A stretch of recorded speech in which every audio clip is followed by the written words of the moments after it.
Welcome, everyone, to the fifth Digitized Sunday Times Gen Next Youth Marketing Conference series. I promise we'll work on a shorter, sharper name. But thank you so much for joining us. Today, we're talking about transmedia. We're unpacking the golden thread between youth and your brand. And I am joined today by an incredible panel of people who will introduce themselves shortly. But before we start, I wanted to thank everyone who's been involved. Firstly, Yellowwood Future Architects, Sunday Times, and Shell for sponsoring this webinar series for us.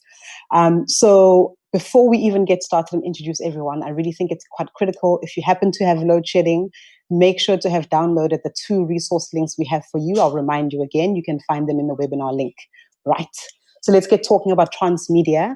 I have 3 panelists with me online right now. We've got another one waiting, but let's go ahead and introduce ourselves. Good morning. I'm Nunu. I'm 19 and I work for HDI Youth Marketeers. I'm on the Junior Board of Directors. Good morning, everyone. My name is Struan Kane. I am a Business Unit Director at FCB Johannesburg.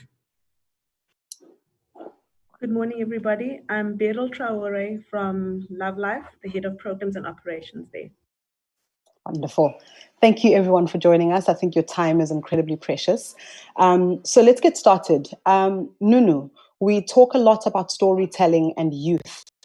Give me a sense of what you think is important in storytelling for youth today.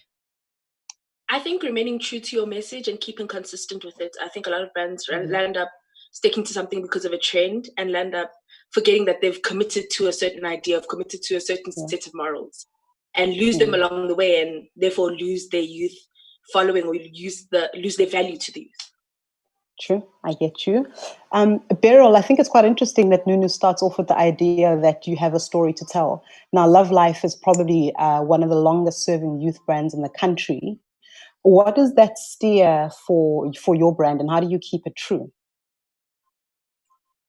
I was nodding when Nunu was speaking because it's so true. Understanding who your target audience is and who we are and what we want to communicate to those young people. I mean, Love Life started as a campaign and we've learned a lot of lessons along the way. We're almost 21 years old. But what remains true is that we have to remember who we want to target, and remember that when we're doing our storytelling, the young people are the heroes in the story, not Love Life. We're an enabler, but the hero of the story is those young people that we want to reach. And I find that has really made it successful for Love Life as a brand. That's incredible. Struan, the definition of transmedia includes what I think is a really great expression, but it talks about the idea that transmedia is the practice of storytelling, the practice of designing and sharing and participating in transmedia stories. Can you give me a sense of what you believe are the hallmarks or the markers of successful campaigns in your experience in connecting with youth? Yeah, absolutely. I think very much authenticity is incredibly important.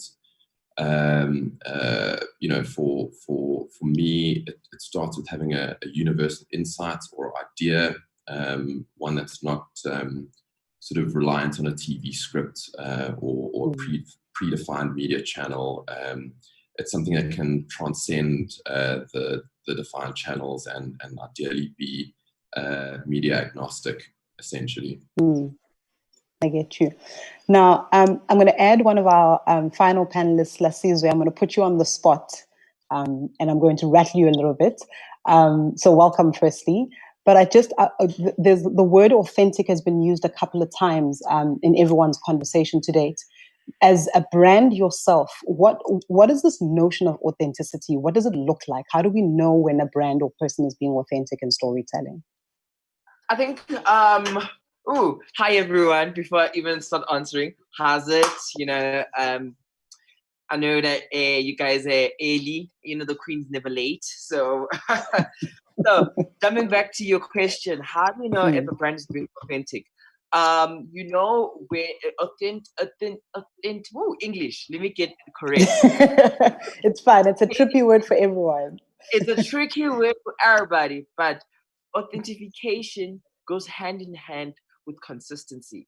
So constantly doing a certain thing. For example, if they are collaborating and partnering with a brand, and all of a sudden they start speaking fine English, and when they are addressing you guys, when they're regular and say Mugel, hello na, da, da, da, da, da, da, da, da, and they talk to you like that, and all of a sudden when they talk to you guys and saying, hi guys, so I've partnered up with ABC to sell you 1, 2, 3. And that's if they don't speak to you like that, that's not being authentic. So authentic, especially like with me, that's how I keep authentic is when I make sure that every conversation I have, even if I'm partnering with a brand or partnering with anyone, I still use the same language. Yeah, I totally get you. Now, so it's really interesting, this idea of storytelling and how language and the way brands convey themselves is so important. For the benefit of those who are watching, I don't want to take for granted the idea that transmedia is fully understood by all of us. So I just want to take a moment and just explain, for those of us who are not millennials or Gen X's or Gen Z's, the simplest way that I can tell you what a transmedia feeling would be for a young person today is imagine Star Wars, an all-encompassing story that pops up in so many different ways. You find it where you live, where you eat, when you go to the movies, the story, you're constantly participating in it.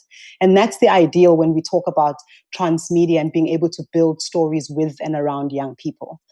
So can I maybe just go back to you, Nunu? You mentioned the question of consistency right at the beginning. So I think one of the most challenging things so far for brands is that COVID-19 has kind of rattled all of us. And I'm not sure that anyone can find a way to be consistent in a situation like this. Are there any changes that you've noticed in how brands are telling their story during lockdown? Are there any examples that you might share? I think a lot of brands have taken the same approach to playing the, I don't know, for lack of a better word, the underdog. The idea that everyone is going through it, but we can get you through it. And I think everybody loves the story of, a brand that pulls through when everybody needs them. But I think most importantly is how they handle business and how they handle their consumers and customers after lockdown. I think it's very okay and very ideal to deal with what's happening right now, but what's the plan for afterwards? Are we still going to have the same service? Are we still going to have the same products? Are we still going to have the same prices? Are we still going to, is the brand still going to be able to maintain relevance after lockdown, or is this their time to shine? It's very easy for a brand to come out and express how they feel our pain and how now is the time to learn something new or leave lockdown with a new skill or a new personal trait that you love about yourself. But it's where were they before, and where were these qualities and these values before lockdown? I think it's very easy for a brand to change with the times because they need certain consumers. But I think something brands don't realize, if a certain target market wasn't your target market before a struggle, then it's not your target market after the struggle. So I think that's going to be a big problem for most brands in playing, we're with you, the victim role, when lockdown ends and we're all back to our normal lives. We're all living the lives we were living before, because now your relevance is not exactly the same and the need for your brand is not exactly the same. So I think a lot of brands have lost it in that concept, but we'll have to wait and see, I guess. I know I said kind of come with your opinions, but I'm feeling, on behalf of other marketers, I'm feeling gutted here. I'm feeling like I don't have a right to change my audience.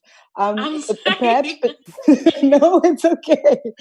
Perhaps between Beryl and Struan, and whichever one of you can take this question, as people who are in a position where you are shaping brands, let's talk about this idea of changing, keeping a brand consistent while you have to change your story.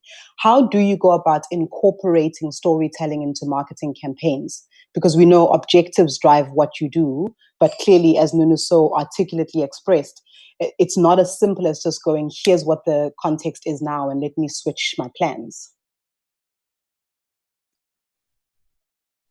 I'm happy to jump in there. I mean, I think you just have to have empathy. You have to have a lot of empathy for what's happening. You need to understand what's happening in society. I think it's very easy for marketers to forget what it's like across South Africa, and not just what's happening in the Cape Town CBD or Sandton, for example. Really need to have your ear to the ground. So yeah, developing strategies and creative communication that sort of taps into what's happening now, but in a very authentic and credible way. I see all too often brands that have no right to play in a certain space are trying to take advantage of a situation, and especially the younger people in South Africa see straight through that. They really do. Yeah. I get you. Beryl, is there anything you want to add? I just want to say that in the beginning of the lockdown, a lot of companies approached us and partners approached us to say, you understand youth, let us do this. And at the time we were feeling frazzled because there was just so much going on for everybody. We all just didn't know what was going on. But we had to say, whoa, who are we? Who do we want to reach? What is it that we're known for these young people that we deal with? Are we going to switch and then forget about the young people that we know we need to tell them they still have to get their contraceptives and all the things that Love Life is known for doing in those young people's lives? And yes, the story has some variations in it, but still the hero remains the same. The enabler still remains the same. And whether we're using influencers or influencers, whoever, to get our message across, it has to be that, I'm not going to follow an influencer I'm not going to follow Love Life to find an influencer winning. I'm going to follow the influencer to see how they win. But if I'm going to follow an influencer and see a Love Life story, I still have to feel like I'm the winner in the story, and the influencer and the organization is still the enabler.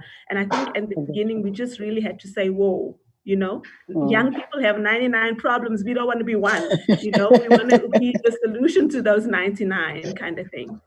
I get you. You guys are giving me real quotables. I'm so impressed. I love the idea of I've got 99 problems. Leslie, so I think I'm so glad that the conversation of influencers has come in because you're undoubtedly one of South Africa's influencers. So can I maybe just check with you, what is it that for you are the 3 most important focal points that you focus on? We're living in the world of accepting the Dolly Parton challenge, for example. We're not the same people on every medium. Facebook is a whole other world to what Twitter is a whole different world to what Instagram is. So what is it that you're using to hold your brand intact between different mediums?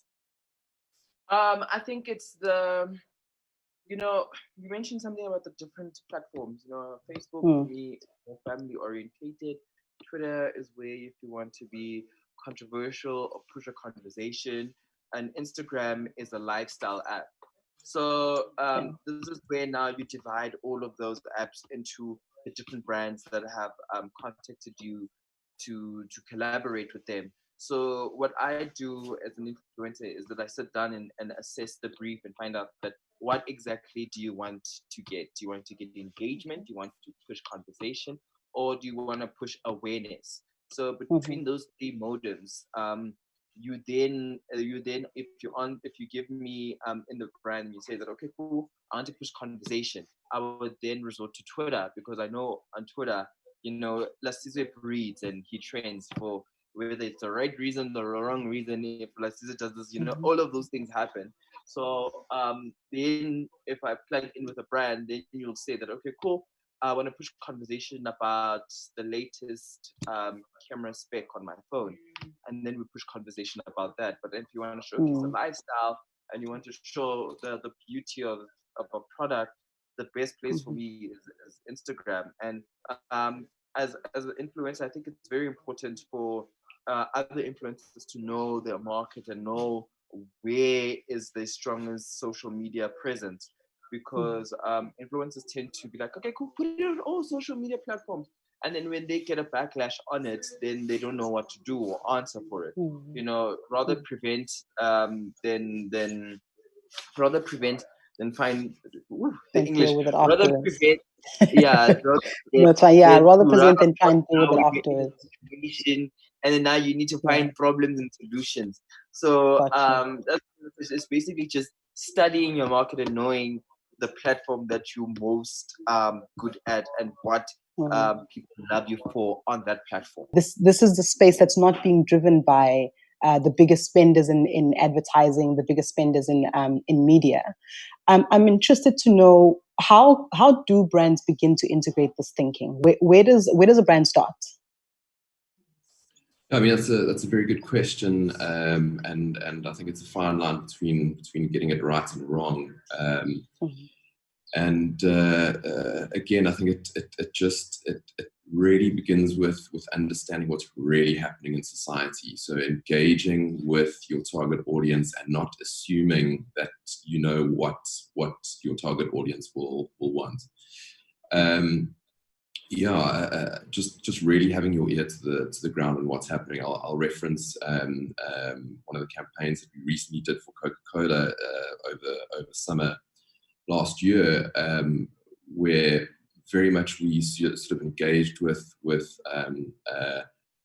I don't even want to say sort of influencers at the scale of Lasizwe, even though we have worked with them on Fanta in the past, but influencers that were trending, for example, a group of 3 boys who were just filmed dancing, doing this amazing dance routine outside their school one day, and it just blew up on social media. And we thought, that's amazing. Find those guys. We're going to find those guys, and they're going to appear in our TV commercial. They're going to appear in our digital and social campaign. And that was really cool. I think people sort of appreciated that a brand as big as Coca-Cola had kind of just engaged with these sort of micro, I wouldn't even say micro influencers, but people that were sort of trending. That campaign was very much targeted at AMA 2000, which in many ways, the older generations kind of frown upon AMA 2000. They don't know what it was like when they were younger. But the way that we portrayed AMA 2000 was very much in a very positive light. Like the youth of today, they're not looking for handouts. They're not looking for anything for free. They actually want to make a life for themselves out of being a creator, out of doing what they think is right, which is really encouraging. And I think if brands can amplify that, and brands can enable teams to do that, then they're probably heading in the right direction. That's awesome. Beryl, I want to come to you, and I've got 2 back-to-back questions. One is mine, and the other one is coming from the webinar panel. So let me start with mine quickly. Do all transmedia campaigns need some element of celebrity or notoriety at the least? I think at this time, I'm finding that there is a definite need for it. Just because you find yourself living on so much more platforms, but also to find the right person for that partnership is always key. And like I said earlier, that the influencer that you're working with is not the hero in the story. And I think that's something that's very, very important. And I think we jump on trying to use influencer so that we can reach their 2.2 million followers and all of that. But if, like what everyone was saying earlier on, if it's not authentic, they're gonna skip past it anyway. So there is room for it. Like if now with our unscripted normal, we've used Black Wendy, for example, and she's interacting with a groundbreaker who's teaching someone how to use condoms. Groundbreakers, sorry, are our volunteers in the community.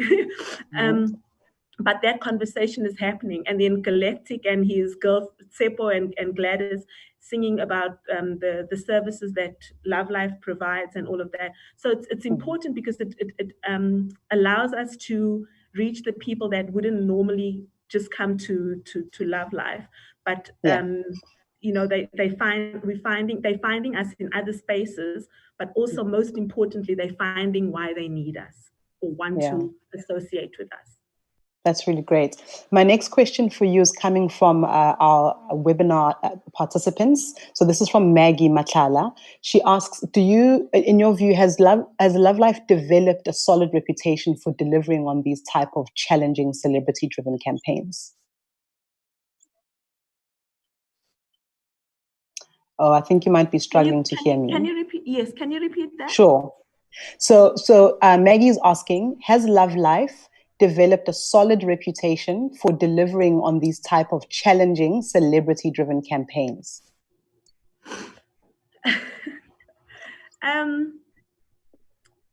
I think it's always important to go back and debrief on what we've put out there.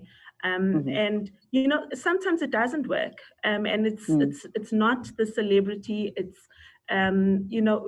you've got to go back and really debrief and say, okay, what was the objective? You can get it wrong, especially when you are trying to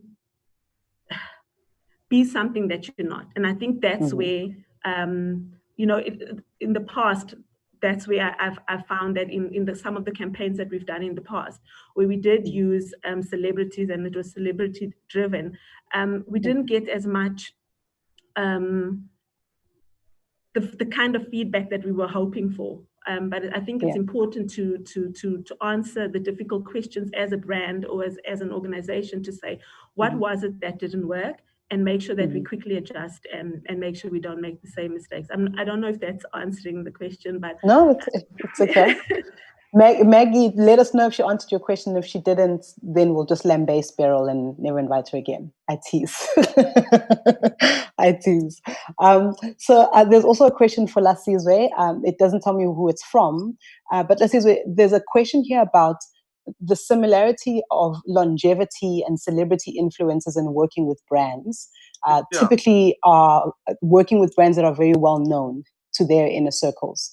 So the question to you is, do you research brands that you're not familiar with before you partner or collaborate with them?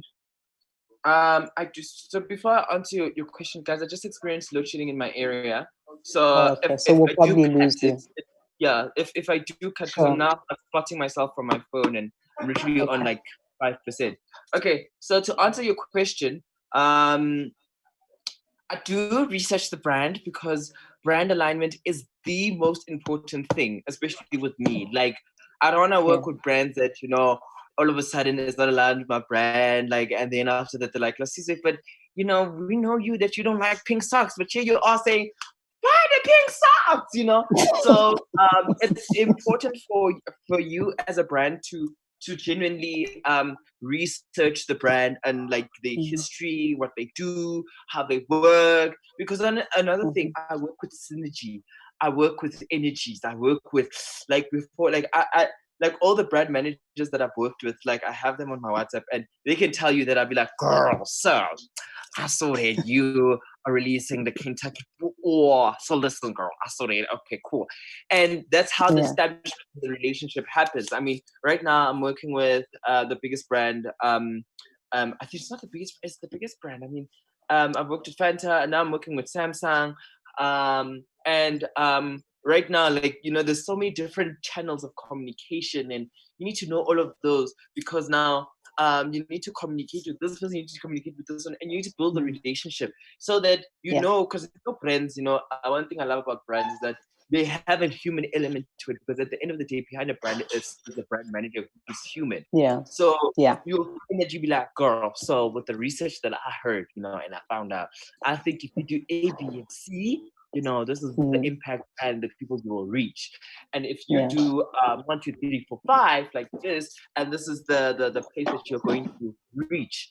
So it's very, very important, brand alignment and researching the brand, because we find ourselves that we're taking bags and money and all of those things, and then when we're doing the work, you're like, I don't think I like this thing.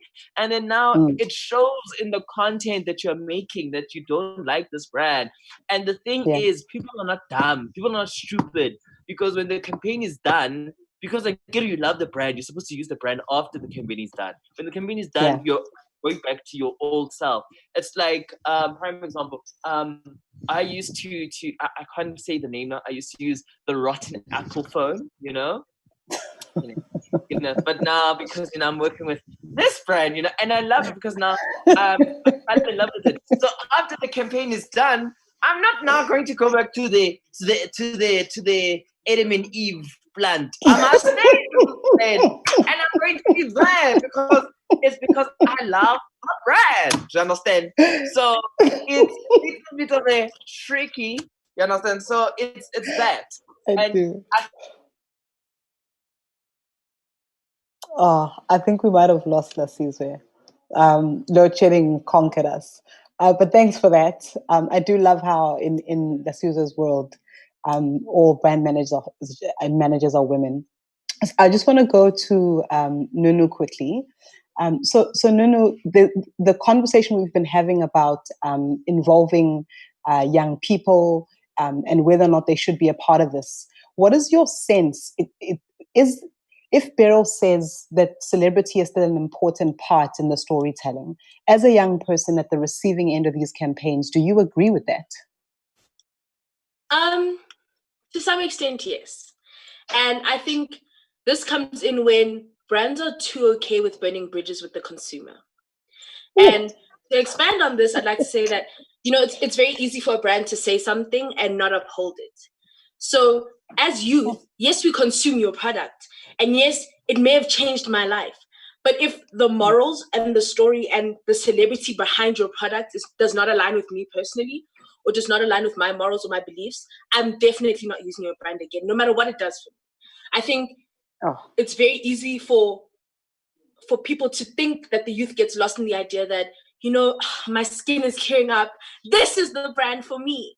But, and then I hear that your guys' brand ambassador is using skin bleaching behind the scenes. And it's like, well, guys, not like this. So I think it's very easy for people to think that because the youth is so vibrant and believes in, supporting other businesses and believes in materialistic things, it's not necessarily the element of our being. I think, I think the idea that the youth is so obsessed with social media and so obsessed with, being the next big thing is so misconstrued, because the reality is we're really not.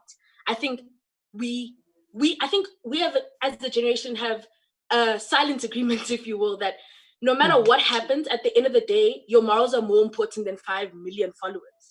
And I think if a brand is willing to compromise that and burn bridges with the youth about it, they're not going to last. So I think it's very easy for a brand to use a celebrity that has 10 billion followers and is posting every day and is consistent and is saying, yo, guys, this brand changed my life. I'm never going back.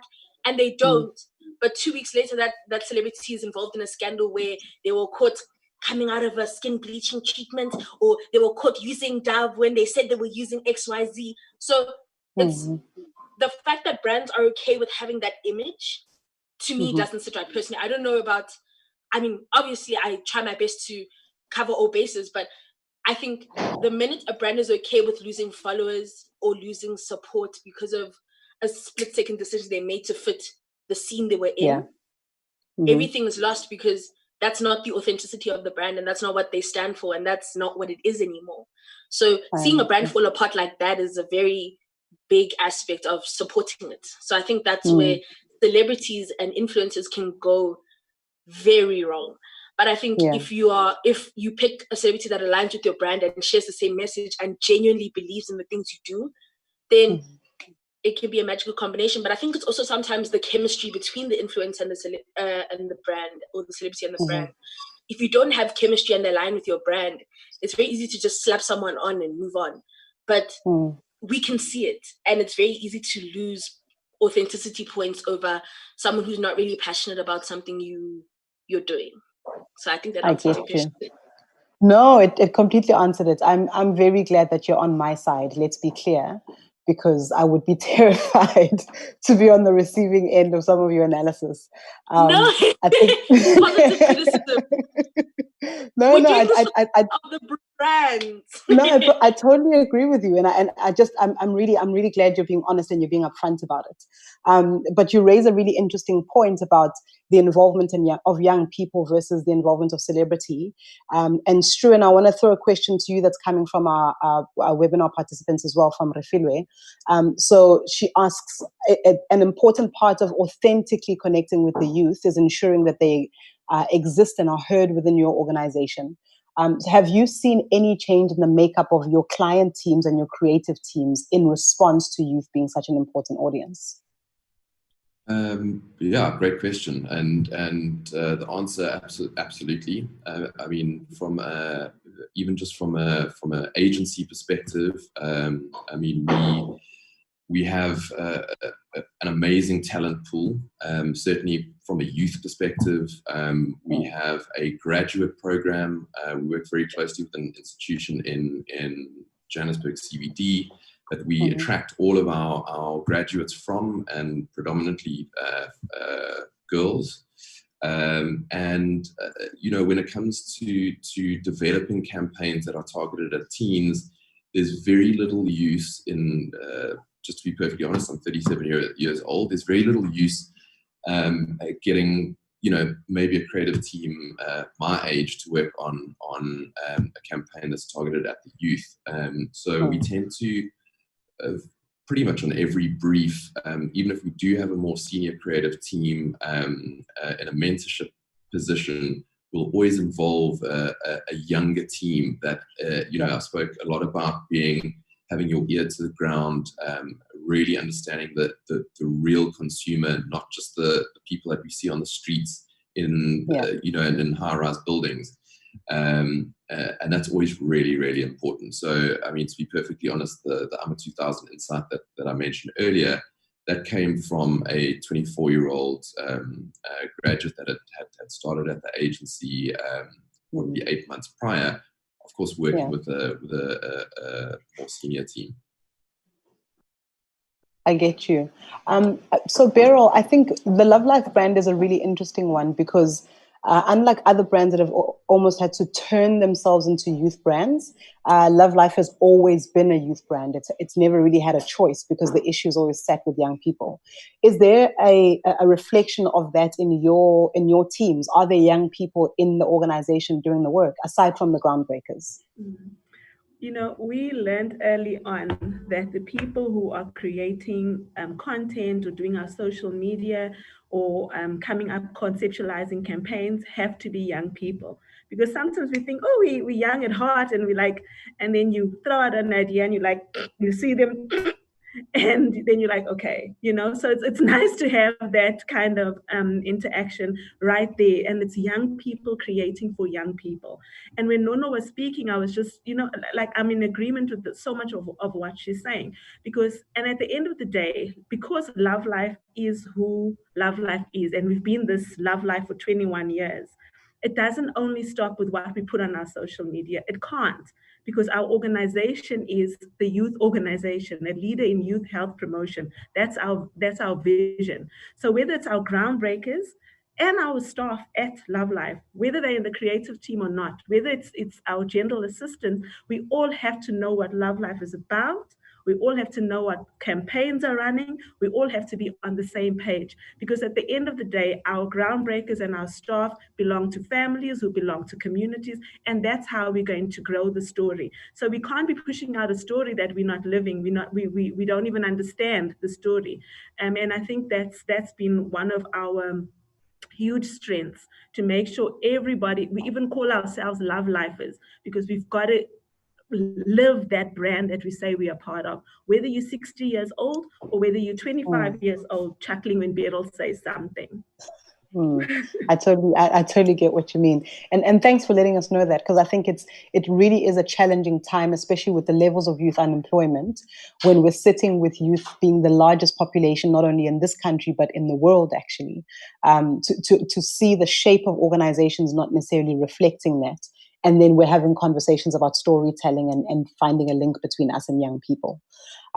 So I want to go to Stuart for a little bit, because I think we can't get around the conversation on transmedia without having to talk about social media, and the effect that it changed the game in terms of how this happens and how this practice is managed and the disciplines. Lasizo was mentioning the fact that the platforms are different. You've got to think really differently about the lifestyle that is Instagram versus the provocative nature of what Twitter is. But there's a question here that I want to throw to you, and I really want to maybe between Beryl and Nunu, let's sit on the social media conversation a little bit. But the question is, social media numbers today are not the most valuable currency. Do you believe and buy into the numbers game versus the real unique equity, chemistry that a brand can have from an authentic content point of view? So was that directed at me first? Yes, please. Okay. You first, and then there are other questions that I want to cover in the social media space with Beryl and Nuno. Perfect. Yeah, I mean, you certainly can't ignore social media. I mean, it's just growing and growing and growing. I think to some of the earlier points, it's not purely about the numbers; it's about the quality of those numbers. So you'll find, for example, if we're referencing influencers, you know, what does a particular influencer's followers look out for? You know, some of the previous comments from these were around, you know, partnering with the correct brand. Brands need to do the same thing and work with and partner with the right influencers. Otherwise, you know, you're just not going to be addressing the correct audience. You know, media is just it's just such a different landscape. Traditional media is nowhere near as omnipresent or captivating or engaging as digital and social channels are. There are too many distractions these days, and the demand for snackable content is just growing and growing and growing. You know, we in one of our previous campaigns, we sort of took advantage of or embraced a current trend, which was sort of the bottle dance challenge. And for Coca-Cola, it was a very authentic, incredible way to inject the brand into that space, because our audience and a lot of the youth were sort of filming and sharing themselves doing these incredible dances with an open bottle. So it felt very authentic for Coca-Cola to inject itself there. Not to mention we embrace a very on-trend, popular current social media platform, which was TikTok. And we developed the Coca-Cola Bottle Dance Challenge, which resulted in just over 2 weeks, we had 2.7 million views across, I think, over 750 unique pieces of user-generated content. So Coca-Cola didn't create the content. We put it out there to our audience and said, you guys create the content, we'll reward you with some really cool stuff. And that obviously the brand had to be central to what was happening. They had to dance with the Coca-Cola bottle, and that was extremely successful for us. So it was an authentic, credible way to inject the brand, and that transcended into the guys I was mentioning earlier. From a dance perspective, we injected that into the TV commercial as well. That became, we had social filters where you could have the guys performing their dance behind you while you did the Coca-Cola bottle dance challenge. So that was probably one of our better uses of social. That's great. Now, Nuno, I want to come to you very quickly on social media, and I'm hoping you're locked and loaded, because if you don't fire at people on this question, always, I will be very disappointed. So there's a question from Luke. He asked, what's the missing link between youth and social media during COVID-19? Here we go. Here we go. Brands have forgotten that prevention is always better than the cure. So what brands have lost during COVID-19 is that the message. And I think this is what I know I said this, but everyone loves an underdog until the underdog doesn't perform. So yes, it's great that, now's the time, and yes, we've got everything, guys, it's us, we're the brand you need. But the moment I'm interacting with your brand, everything is slapped on, everything is just sloppy work, your message is not the same, and your communications are different because the marketing department is saying this, but your CEO is doing this, and it's like, guys, what's going on behind the scenes? Like, let's talk. And I think what brands will realize is we're okay with talking. We're not going to sit there and be like, how, and then we're okay with having conversations.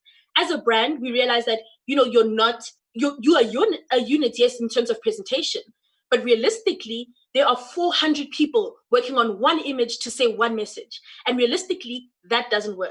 So, or it either doesn't work or it doesn't come out the way you intended it to. So when a brand doesn't realize that prevention is better than cure, they'll end up saying 4 different messages with one image, and 6 different types of people who understand it a different way get hold of it. And when it comes to social media, it's this brand said this, and this. Wow, guys, what do we think? And now your brand is going through the absolute most for what? For no reason. So I think when we're, as a company, we're on a Zoom call and 7 of us are saying 7 different things, and one person's like, okay, guys, get it to me by 5. And it comes at 5 and it's not what we discussed in the Zoom call. The youth is like, well, guys, it's not looking good, I'm not gonna lie. And when I think having 7 different people working on one message clashes. So I think it's the agreement of the company behind the scenes before you put it out. I think that's the break. Because as youth, and guys, please don't underestimate the youth. We're so much smarter than you'd like to think. We do see through some stuff, okay? I think it's when a brand is like, guys, it's Pride Month, throw something out about the LGBTQA community. Just throw a rainbow on it and boom, we've got them. Well, technically you don't, ma'am. we saw your product and it had a rainbow on it and we're like, oh, Pride Month. Until we see that 7 months ago, your message was something a bit shaky. And it's like, well, guys, no, we're not going to do this today. Next brand, please. So when you come out with an image during lockdown and we find out that you've worked with celebrities in the past who have said X, Y, Z about the same message you're trying to convey, well, now you're just embarrassing yourself, really, because what are we doing? So I think it's very simple for a brand to use everybody and get everybody from a team on something, but the moment it doesn't mean anything, you've wasted money, you've wasted resources, and quite frankly, you've wasted the youth's time, and I don't think they're going to be returning anytime soon. Okay. So I think it's better to stick to a message and believe in it as prevention than have to release a press statement months later trying to be the cause. Okay. All right. I mean, I keep having like a lump in my throat. I feel like we're like broken marketing departments working on broken brands and a broken social media. Like it's a lot. but we're nearing the end of our hour together, and I don't want us to end this discussion without talking about the future of what transmedia looks like. And I'm sitting from a panel. We've got Heidi who's asking the question: what does the panel consider to be the future of transmedia storying in South Africa? And so I want to maybe just a little bit of context. One of the most provoking things for me is the recent launch of Kim Zulu, right? Who's South Africa's first virtual model. My mind is rocked by the idea that AI is as real as it actually is now, that there might be a social media influencer who's not a real person. I think maybe 18 months ago we saw there was an AI who was created in the States. She got a job at a newspaper. She was a fully functioning human for all intents and purposes. So I'm really intrigued to talk about, I think, if each of you can give me one very quick thing on what you believe the future looks like. And then I think we can touch a little bit on technology before we start to wrap up. Okay, shall we start with Beryl?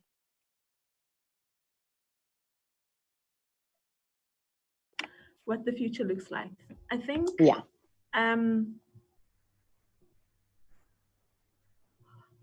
we said it in the beginning, authenticity. So whatever it is that we're going to do and how we're going to do it, being authentic to who we are and following the story framework, if you might.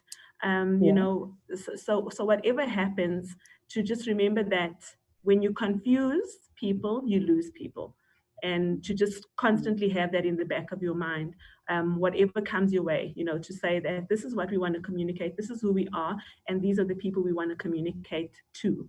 And at the end of the day, those people are the hero. I think I can't stress that enough, you know, that we are not the hero in the story. And whether there is an AI person out there, there'll forever be real people. And if real people feel like they're the hero in their story and they're enabled by, like if young people feel like they're Batman and Love Life is their Alfred, then we're good. Yeah. And I think no matter what comes Sure. our way, if we stick to that, we'll be good. I get you. Struan, your thoughts on what the future of transmedia storytelling looks like? For me, it's very much finding universal insights, something that everyone can relate to, and not starting with particular media channels, starting with big ideas and very meaningful insights that transcend borders, that transcend media, that transcend culture, race, religion, that people can just relate to in the simplest possible way. Okay. Nunu, any thoughts? I think the main point is just honesty, authenticity, consistency, and morality. I think the minute you're not any of those combined, then you've lost your cause. And I think you need to rethink it as a brand. I get you. So yeah, I think that's the most important. That's certainly been the theme of our conversation today, and I'm very grateful to each of you for your time. To the people who are on the webinar with us, one of the things that we were really interested to convey to you is the idea that the story is between you and the youth. And I think Beryl's mentioned it, Nunu's mentioned, and certainly Struan did, is the idea that the hero in the story should not be the brand. The hero should be the youth, and the ability to connect consistently. And I think, Nunu, you expressed it really well just now. The consistency, the authenticity of that story is really useful and incredible. And I think what we're finding now is the availability of the tools and the solutions, be it through digital mediums or not, is really helping us to be able to test and stretch our storytelling ability in this new age. So I want to start closing up now, and I'm really grateful for everyone for your time. But just to remind everyone, we have shared 2 content resources with you that we're hoping will stimulate your thinking around young people, that will give you information to address whatever challenges you may be facing in your organizations. It's 2 articles. They're in the link. They're in the webinar link here, so please feel free, download them, share them widely. And our intention here, and with all the Gen Next work that we're doing with the various partners who are involved, is to help equip South Africa to be able to face the challenges of young people, but more importantly, to deal with what is without a doubt the biggest population that we're going to be living with for a very, very long time. And so the better we get at that, the more viable all of our industries become, and the greater the longevity for all of us involved. So I don't know if there's any closing out statements from anyone, if there's anything that you wanted to really say that you didn't get a chance to. I'm just going to open the floor quickly. Nope. Okay. All right. Thank you so much, everyone. Thank you again to Yellowwood and Gen Next, and to Sunday Times and Shell for the opportunity. And to everyone who asked questions, thank you so much. I know that often people attend webinars, but these were really incredible questions, and I think they added an immense amount of value to our session. And we will see you all at the next webinar series. Thanks so much.